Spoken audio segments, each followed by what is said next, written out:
அதே மாதிரி இடது கண் துடிச்சதுன்னா ஏதோ ஒரு நல்ல விஷயம் நடக்க போகுது அப்படின்னு நம்ம எடுத்துக்கலாம்.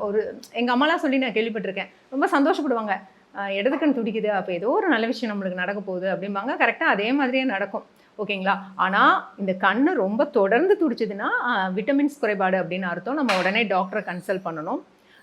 அந்த மாதிரி இல்லாமல் எப்பயாவது ஒரு தடவை துடிக்கும்போது நம்ம இந்த மாதிரி விஷயங்கள் வந்து ஃபாலோ பண்ணலாம். ஓகேங்களா? ஸோ பெண்களுக்கு வலது கண் துடிச்சா ஏதாவது பிரச்சனை வருங்கிறது நம்பிக்கையாகவும் இருக்குது, அது நடந்துட்டும் இருக்குது.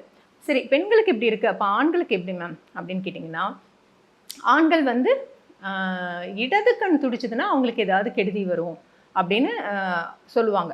அவங்களுக்கு வந்து ஆண்களுக்கு வந்து வலது கண் துடிக்கிறது நல்லது. ஸோ இடது கண் துடிக்கும்போது அவங்கள சார்ந்த பெண்களுக்கு ஏதாவது பிரச்சனைகளோ இல்லை ஹெல்த் இஷ்யூஸோ அந்த மாதிரி ஏற்படும். ஓகேங்களா? ஸோ இந்த மாதிரி துடிக்கும்போது நம்ம என்ன பண்ணலாம்? இதுக்கெல்லாம் நம்மளுக்கு துணையாக இருக்கிறது நம்ம விநாயகர் அப்பா தான்.